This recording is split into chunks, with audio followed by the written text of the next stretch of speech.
Hola, ¿qué tal? ¿Cómo les va? Muy buenas tardes, bienvenidos a Intelexis Mujer, esta media hora siempre dedicada a la salud y al bienestar femenino. La verdad que siempre muy contentos, 2 Martín Fierros, 10ª temporada, no podemos pedir más. Muy contentos poder divulgar lo que es la ciencia y los temas de salud, que seguramente son muy interesantes, porque como digo siempre, somos todos pacientes, solo es cuestión de tiempo. Quería comentarles un tema acerca de un instrumento que seguramente ustedes cuando iban al médico lo ha utilizado el médico, tiene que ver con el estetoscopio. El estetoscopio fue descubierto hace más de 200 años, o hace 200 años, por un señor llamado Laennec, francés, que tiene un amigo que un día le dijo: mirá, mi mujer no se siente bien, podés revisarla, pero por un tema de pudor, tiene un problema respiratorio, no la quiso auscultar directamente sobre el pecho de ella. Entonces se le ocurrió hacer un tubo con un cuaderno que tenía y la escuchó desde un poquito más alejado. Entonces le dijo a un carpintero: ¿por qué no me haces un tubo para que yo pueda escuchar los pulmones de los pacientes y el corazón? Y así fue como nace este estetoscopio, que era digamos, muy precario y está presentado hoy en un museo en Londres. Claro, por supuesto que no evolucionó demasiado en este tiempo. Uno mira estetoscopio de hace 40 años, 50 años, son muy parecidos. Ahora sale un nuevo dispositivo que se llama EcoCore. EcoCore es un dispositivo que se intercala en la tubuladura del estetoscopio y a través de un sistema de Bluetooth de manera digital transfiere a un smartphone cómo funciona, cómo son los sonidos de ese corazón y de esos pulmones. Esto es analizado por un dispositivo, por una especie de, digamos, por un programa que permite de alguna manera ir visualizando cómo van evolucionando los latidos cardíacos a través del tiempo. Vale decir que un estetoscopio se hace de un sistema analógico a un sistema digital. Una cosa que realmente es innovadora y no es tan caro. Se vende a $199 en los Estados Unidos y fue recientemente aprobado por la FDA.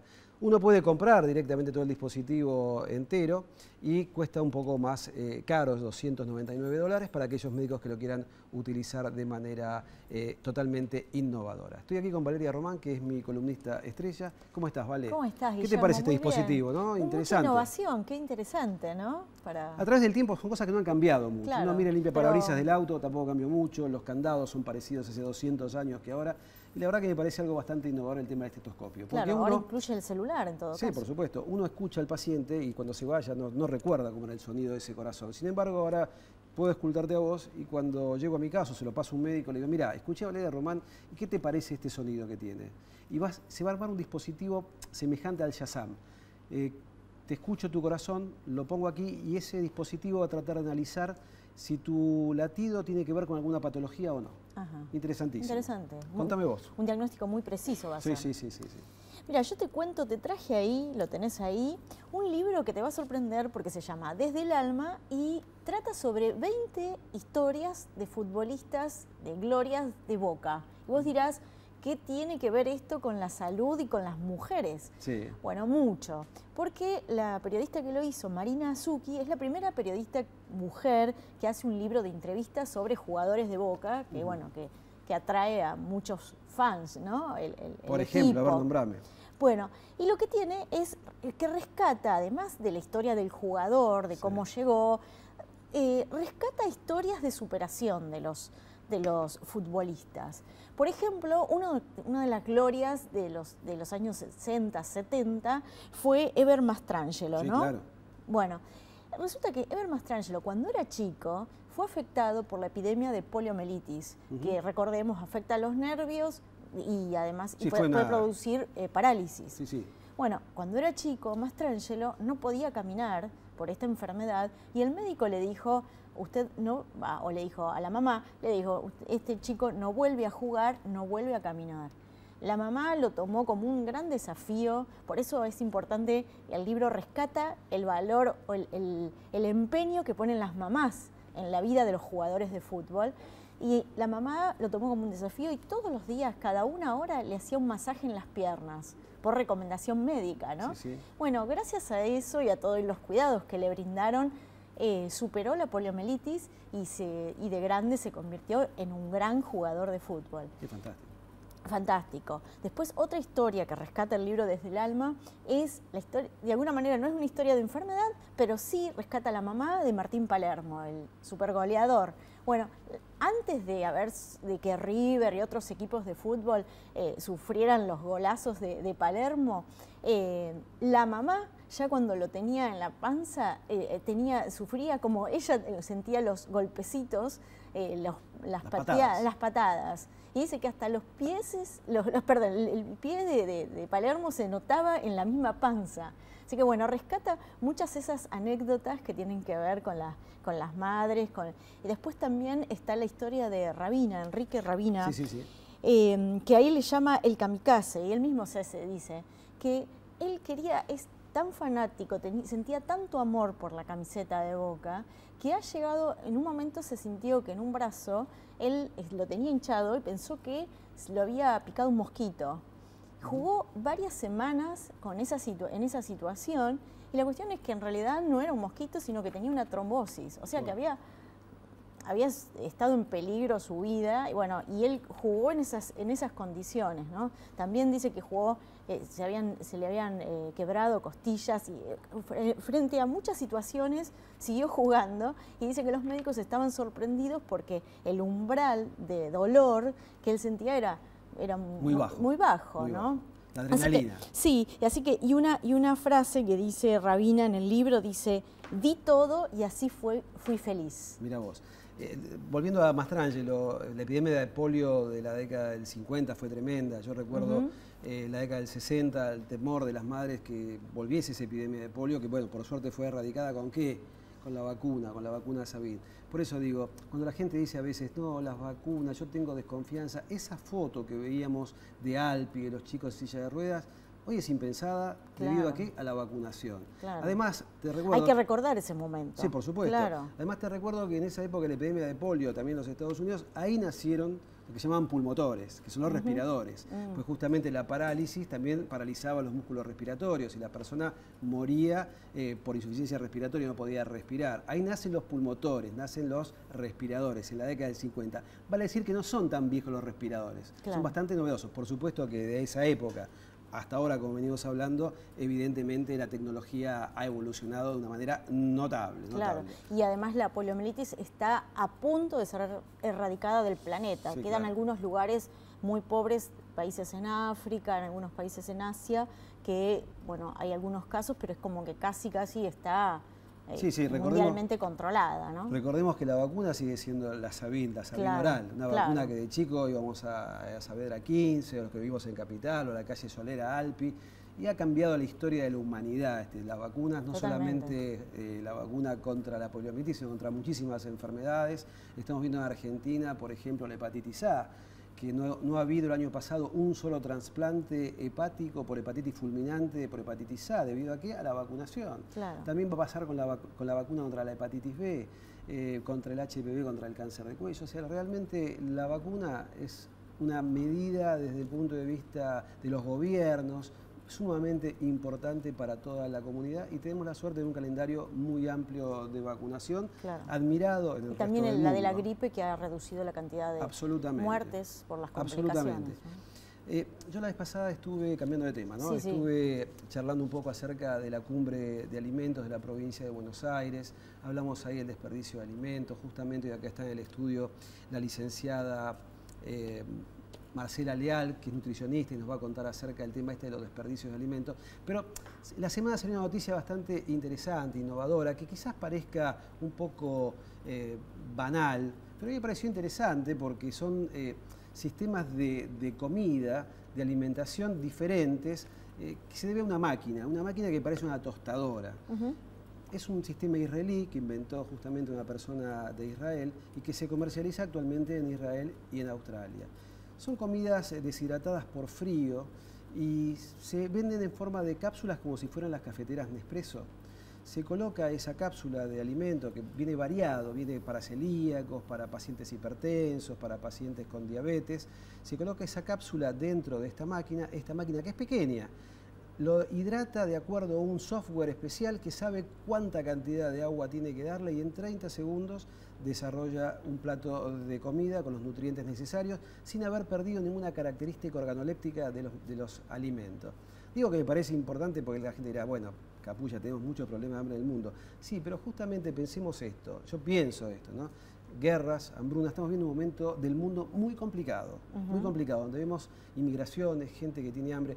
Imagínate movilizar alimento para todas estas personas, alimentos perecederos, para todas estas personas realmente rápido. Se complica. Claro. De esta manera, también que no van a disponer de una máquina en ese momento, pero si hay centros donde hubiese estas máquinas, se podría dar rápidamente a unas personas con poco volumen digamos, de logística, con poca complicación, dar una comida, un plato de comida caliente con los nutrientes necesarios para todas ellas. Me parece bueno para colegios, me parece bueno para instituciones, me parece bueno para lugares donde hay mucha gente y donde no hay tiempo para cocinarse, para que los empleados no pierdan tiempo cuando van a comer, etcétera, etcétera. Así que no lo veo tan mal, es una máquina que no es extremadamente cara, vale $560 y seguramente va a llegar a Argentina en poco tiempo. Veremos si sirve o es solamente una excentricidad de la tecnología alimenticia en este momento. Bueno, como les decía la vez pasada, estuve en la segunda cumbre de alimentos de la provincia de Buenos Aires, organizada por la Oficina de Alimentos de la provincia, que la dirige la licenciada Mónica López, y me pareció sumamente interesante. Yo tuve la oportunidad de conducir el evento, de estar en todas las conferencias y particularmente me quedé impactado con el tema del desperdicio de alimentos. ¿Cuánto desperdiciamos? La semana pasada, de verdad que yo comentaba que el 30% de la producción mundial de alimentos iba a la basura. ¿Y cuánta gente se muere de hambre? ¿Cuánta gente vemos en Argentina que está hurgando en tachos de basura para poder comer algo nutritivo por una cuestión de hambre, que es diferente a apetito del hambre, ¿no? Por supuesto. Así que le invité a Marcela Leal, que es licenciada en nutrición, para que nos cuente, porque ella dio la conferencia esta, para que nos cuente acerca de qué pasa con los alimentos en el mundo. ¿Por qué los desperdiciamos tanto? ¿Por qué los tiramos a la basura? ¿Por qué habiendo tanta hambre en el mundo y también en Argentina con problemas de nutrición, por qué no hacemos algo para poder recuperarlos? ¿Te parece bien? Muy bien. Vamos a una pequeña tanda y enseguida volvemos. Estamos aquí con la licenciada Marcela Leal en breves instantes. No se vayan.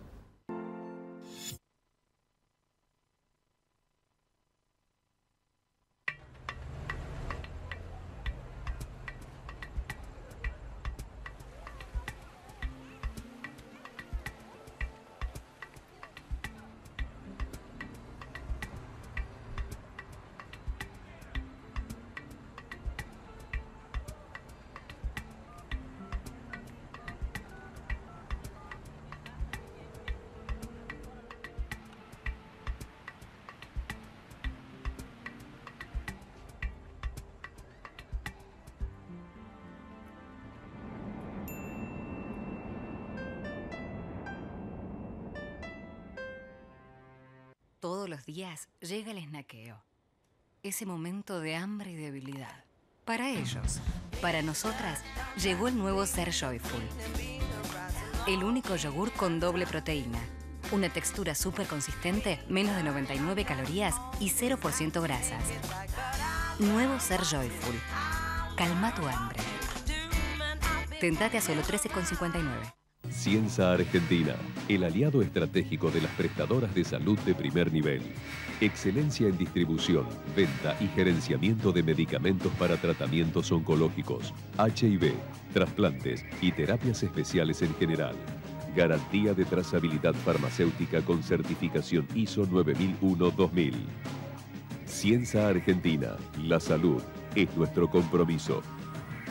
Hace más de 30 años, trabajamos e invertimos para equipar y modernizar las instalaciones de nuestros centros de salud, para que todos los trabajadores hoteleros y gastronómicos del país puedan acceder a la más completa cobertura médica. Padre primerizo, ¿no? ¿Y qué fue? ¿Nena o nene? Oxudra, la misma pasión de ayer, el mismo compromiso hoy.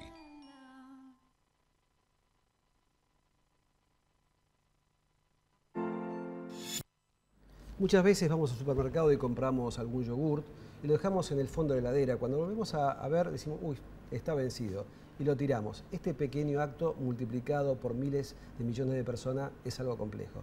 Estamos ahí con Marcela Leal, que es licenciada en nutrición. Gracias por venir, Marcela. Te escuchaba la vez pasada en la Cumbre de Alimentos y la verdad que tu charla me impactó por el número del desperdicio y la pérdida de alimentos que hay en el mundo. ¿Nos puedes contar un poquito? Sí, cómo no. Sí, la verdad que el número es preocupante. Estamos hablando en nuestro país específicamente 38 kilos por habitante por año. Esa es la cantidad de alimentos que se desperdicia. Y también me gustaría hacer una aclaración. Tenemos las pérdidas y los desperdicios. Las pérdidas ocurren en la cadena de comercialización de un alimento, ¿sí? Pérdidas post cosecha, por ejemplo.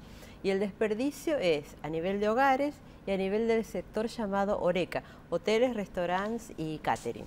Entonces, una vez que el alimento ya está preparado y elaborado y es una comida, o un alimento que nosotros guardamos en la heladera, ahí es el desperdicio. ¿Y esto ha crecido, la cantidad de alimentos que no usamos y descartamos? ¿Ha ido creciendo? Sí, ha ido creciendo. Y hay varios motivos. En primer lugar, hay, por ejemplo, una encuesta muy importante que se hizo en España, donde se les pregunta a las personas, bueno, ¿por qué tira el alimento? ¿Cuál es el motivo, la causa? En primer lugar, es porque preparó más de lo que debía. O sea, sobran alimentos elaborados en la heladera y no se consumen. En segundo lugar, por fallas en la conservación, que ya sea a nivel de una alacena, o sea, temperatura ambiente, arroz, fideos, por ejemplo, donde si hay humedad, si hay luz directa sobre el aceite, por ejemplo, ahí hay, digamos, pérdida de alimentos. Se descomponen los alimentos más rápido porque no los cuidamos bien. Otra pérdida sería a nivel de conservación en refrigeración, en la heladera, que a veces ocurre lo que se llama la contaminación cruzada. Si nosotros mezclamos un alimento crudo con uno cocido, el que está cocido puede, digamos, contaminarse. Y sobre todo lácteos, carnes y lácteos son los alimentos más riesgosos. ¿Qué es lo que más se pierde? ¿Qué alimentos? Lo que más se pierde es, la primera categoría son los cereales, por ejemplo arroz, fideos y todo lo que es pastelería y panadería. Eso es dentro de... Eso por exceso de preparación. Por exceso de preparación, porque hay algunas iniciativas. Por ejemplo, hay panaderías que después de las 6 de la tarde, cadenas de panaderías que tienen el 2x1. Entonces, bueno, uno puede ir y comprar, hace un ahorro y, bueno, y el lugar no se queda con un excedente. Porque estamos teniendo... sigo. Y la segunda categoría serían las frutas y verduras y la tercera categoría los lácteos, leches, quesos y yogur. Ahora, frutas y verduras, ¿por qué? ¿Porque la gente lo compra y no lo consume o porque compra demasiado y se pasa, por así decirlo, la fruta y la verdura? Por los dos motivos. No existe mucho el hábito del consumo. Pasa, nosotros que trabajamos con, escuelas y con padres y con familias, y hacemos educación alimentaria en los colegios, e indagamos un poco las causas y los motivos del consumo o del no consumo, puede ser que compren con la intención de que el niño incorpore más frutas y verduras, pero después quedan ahí. Después de escucharte a vos, leí un artículo sobre Estados Unidos. En 2012 hubo una ley donde incorporaron a los estudiantes frutas y verduras. ¿Qué encontraron en la basura? Frutas y verduras. No las comen. Los alumnos no la comen. No. Quedaron acostumbrados a la ley después de Reagan, que empezaron a comer en los colegios comida chatarra, más pizzas, más hamburguesas, más bebidas gaseosas. Cuando agregaron frutas y verduras, las tiran a la basura. Sí, muchas veces no los conocen. Nosotros hicimos un trabajo de investigación donde le preguntamos, ¿cuáles son las frutas que no te gustan? Y me acuerdo que era damasco, durazno, kiwi, ese era más o menos el ranking. ¿Cuáles son las frutas que no conoces? Las mismas. Es decir que, digamos, hay que cambiar un poco, también ahí tienen un rol los docentes, los adultos, los papás, en hacer que el chico pruebe. Muchas veces no han ¿Tiene probado. que ver el poder adquisitivo? ¿Tiene que ver la economía del país con el desperdicio? No, porque nosotros hay encuestas de consumo de alimentos donde las marcas cambian, pero el consumo es el mismo. Entonces tenés gaseosas, las bebidas azucaradas son una de las grandes responsables de la obesidad infantil. Y tenés las primeras marcas en nivel, digamos, socioeconómico alto, y las segundas marcas, que hay segundas marcas de todo, en los niveles, digamos, más desfavorecidos. Entonces, si uno dice, bueno, consumen leche, por ejemplo, la leche es el alimento que ha sido desplazado. ¿Qué quiere decir? Que las gaseosas desplazaron los lácteos y ya no se consumen casi los lácteos, y no tiene nada que ver con el precio, porque en realidad está desplazado por un alimento que hasta es más caro que la leche. Vos decías 38 kilos de desperdicio por persona por año. ¿Cuánto requiere una persona por año para alimentarse en kilos?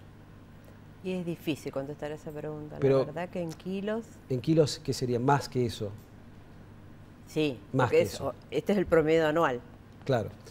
Por habitante, por año. O sea, los 38 kilos. Eso lo dividimos y una persona aproximadamente debería estar consumiendo unas 2.500 calorías digamos, en una dieta balanceada. ¿Qué podemos hacer para evitar esto? Y bueno, en primer lugar, educar, porque la verdad que hay mucho componente cultural en esto. Si vos dijeras a los padres, ¿cuáles serían las 3 principales recomendaciones para decir, bueno, en esta casa que en un mes, en un año se reduzca la cantidad de basura, de comida que se tira a la basura? Sí. ¿Cuáles serían las 3 principales? Sí, en primer lugar, planificar la compra. Cuando voy a comprar alimentos, tener en cuenta cuáles son los alimentos que voy a comprar, para qué los voy a utilizar. O sea, planificar. Las fechas de vencimiento también. La lectura de etiquetas, o sea, estar atento a la fecha de vencimiento de un alimento y organizarme, no solo planificar la compra, el qué voy a comprar, sino una vez que ya tengo el alimento y ya tengo el menú preparado, el cómo lo voy a guardar o conservar, porcionar, para, digamos, tenerlo listo en el momento que lo voy a necesitar, que es un ahorro de tiempo, que para nosotras las mujeres es fundamental, pero también, digamos, porcionado. Y de esa manera evito el despilfarro, porque acá ya, más de desperdicios, estamos hablando de un despilfarro, porque es un tema... Claro. A tu criterio, ¿son claras las etiquetas para la lectura? No. ¿Para la gente? No. No son claras, en primer lugar, por muchas veces el tamaño de la letra. Hay una experiencia, por ejemplo, en un supermercado en Chile, que el chango viene con una lupa incorporada. Mirá, me parece brillante y fantástico. Muy interesante. Después que la gente no entiende, a veces hay, por ejemplo, palabras, trans, ¿sí? Que son ácidos grasos trans. Mucha gente me pregunta si el trans es por transgénico, cuando en realidad es un ácido graso. Claro. Y la gente también está muy confundida porque le llueven alimentos con un montón de lo que hoy se conoce los claims. El claim nutricional, ustedes vieron que hay un envase de alimentos que en la parte de atrás tiene la lista de ingredientes, ¿sí? Sí. Y en la parte frontal una frase que dice bajo en calorías, 0% colesterol, por ejemplo, sin sal agregada, sin azúcar agregada.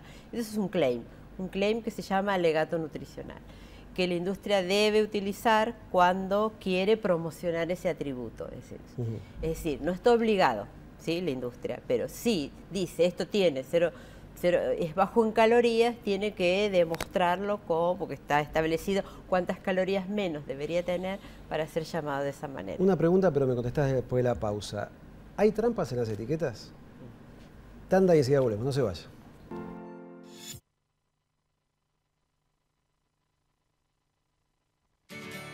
Viste que a todo lo que está buenísimo le ponemos un re. Villavicencio también lo hace. ¿Será porque repensamos lo que ya estaba pensado?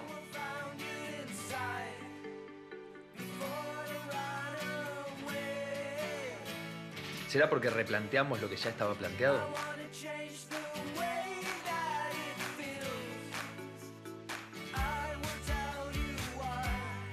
¿O será porque reconstruir es tan importante como construir?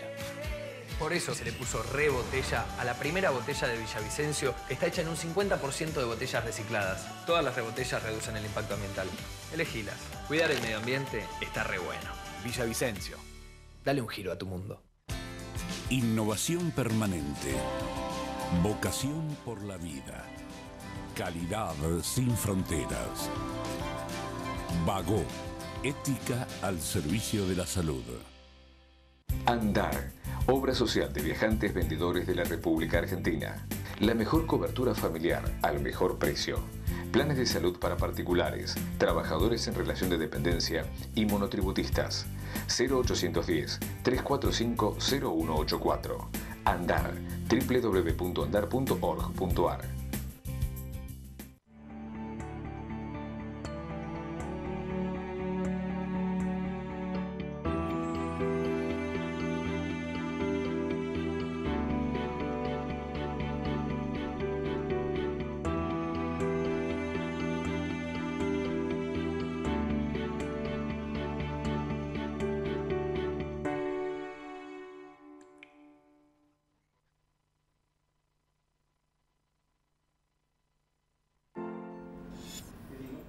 Seguimos con la licenciada Marcela Leal hablando acerca de los alimentos y la pregunta puntual que le dejé a la licenciada es acerca de las etiquetas. Te preguntaba si hay trampa en las etiquetas. Sí, en realidad no sé si la palabra es trampa, pero a veces la gente no, digamos, no la puede llegar a interpretar. O la industria que no hace trampa, pero dice, por ejemplo, tantas calorías por ciento, ¿sí? En un yogur, tantas calorías por ciento, cuando en realidad el pote de yogur tiene 200 calorías. Entonces informa las calorías por 100 gramos, pero la gente no sabe que tiene que multiplicarlo por 2. Por 2. Y el tema de los azúcares en las etiquetas, ¿cómo figura eso? Porque he leído varias cosas acerca de que no está informado o disfrazado con otro nombre los azúcares. Claro, porque en realidad el azúcar común, que es la sacarosa, el azúcar blanca de mesa, pero hay otros alimentos, otros elementos que también proveen hidratos de carbono y que no figuran como sacarosa, que es el caso de la fructosa, por ejemplo, que en algunos casos dicen, algunas mermeladas, mermelada para diabéticos porque tiene fructosa. La fructosa sí tiene, digamos, hidratos de carbono, no es que no los provee. El tema es que el índice glucémico, que es la respuesta de nuestro organismo cuando ingerimos un alimento con azúcar, que es una curva, en el caso de la fructosa la curva es menor. Entonces, una menor respuesta glucémica que, digamos, es algo favorable para los diabéticos, pero en el conteo de la cantidad de azúcar o hidratos de carbono del día hay que contabilizarla. El tema es que la gente cree que un producto dietético es un producto adelgazante, solamente lo asocian con obesidad. Y ha habido casos que hasta han triplicado el consumo de galletas de arroz, de pan negro, porque creen que como es negro tiene menos calorías y en realidad las calorías son las mismas. Lo que pasa es que hay algunos alimentos que son más saludables, en el caso del pan negro, que además de esas calorías tiene fibra alimentaria, que eso sí es bueno para la salud. Pero si yo contabilizo y cuento solamente las calorías, tengo que tener en cuenta que muchas veces son las mismas calorías. Si vos tuvieses la posibilidad de ser funcionaria de un gobierno en el tema salud, ¿cambiarías etiquetas? Sí, lo que ayudaría, cambiaría, digamos, la forma en que están ubicadas, el tamaño de la letra en algunos casos, pero implementaría una muy buena política de educación alimentaria para ayudar a las personas a realizar elecciones saludables, a que interpreten esa etiqueta. Gracias, Marcela, por haber venido, un placer contar con vos como siempre. Gracias, Vale. Bueno, muchas gracias. Nos vemos como siempre el jueves que viene a las 19 horas aquí en Canal Metro. Chau.